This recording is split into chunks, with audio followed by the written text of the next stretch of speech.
Hi there, I'm Cindy Christian, Managing Editor at Brick Meets Click. We've just released our guidance for 2021 paper called Time to Change How You Compete for Customers, anticipating the pivots coming to grocery retail. Here's a short summary of the key points in the paper featuring a Q&A with Brick Meets Click Chief Architect Bill Bishop. Welcome, Bill. Cindy, it's good to be with you today. So our first question is, why focus on the need for retailers to change how they compete for customers? Well, the answer is that what we see is that consumers in many instances are changing faster than retailers. And under these circumstances, if we keep doing this, we're not going to be making the necessary progress to win customers. So it's time to do something different. Okay.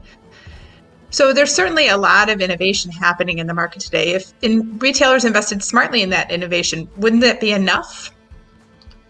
Well, I guess the definition depends on what we mean by smart.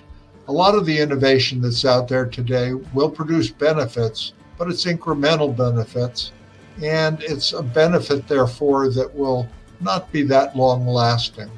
We're in a race here for the longer term, and to be able to win that race, you're going to need to make significant transformational changes, not just incremental changes. Okay. So that leads us to the next question. What do you see as the main thing that needs to change? We see the main thing that needs to change is for the industry to move from the sort of product-centered approach that we have today to the customer-centered approach.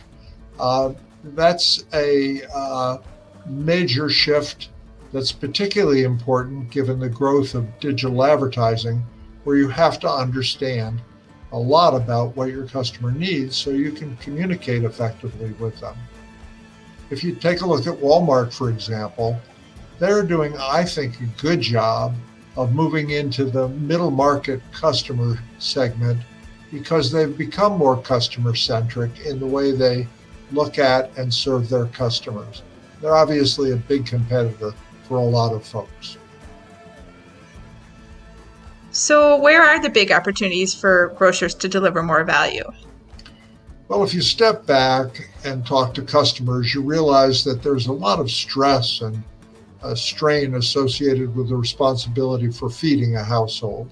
And if a grocer can make that easier, can reduce that stress and strain in a meaningful way, it really will strengthen their relationship with customers and probably attract more customers as well.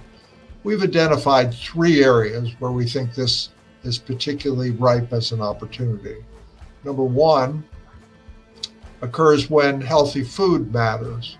Here it becomes important to buy not only the food that your family likes, but food that's good for them as well. And personalization enters at this point as a very powerful way to make people more satisfied with the meals that are both tasty and healthy. Number 2, we see a situation where many people look at the sale prices every week, but it isn't always easy to translate those sales prices into money-saving meals. If a grocer can help a household do that, that can make a big difference. And we know that all the pressures of COVID have made many households more aware of getting good value for money. And then number 3, there's the pressure of just not running out, not having to make an emergency trip to the store or a quick emergency order. So how does a grocer allow the customer or help the customer always maintain an inventory in the pantry of the items they need regularly? If grocers can do just those 3 things, it will change dramatically the way in which customers think about them. Okay. So how do retailers go about making this transition? Well, most of the changes that we talked about are going to be delivered online. So what we have to start to do now is make a plan for strengthening digital capabilities and even the digital platform that these capabilities are delivered over. The grocers that are thinking now about how to expand those capabilities in the platform are the ones that are going to be in the best position to win that race. Okay, as we wrap up, any closing thoughts? Well, when we step back again, we see that this is where the customers are headed, and it's really just the beginning of the digital transformation. There are a lot of changes still to come, and CPG companies, as well as other suppliers, along with retailers, are going to be impacted by those changes. So I think this is something that's going to involve the entire industry. With that in mind, we'd invite anyone who's interested to go to our website, download a copy of the guidance paper, and then we'd also like to invite you to consider being part of one of the small group online discussions we'll be scheduling to go deeper in terms of what's happening, what to expect, and what this will mean for the business. All right. Thanks very much, Bill. Really appreciate it. My pleasure. Thank you, Cindy. Goodbye, everyone.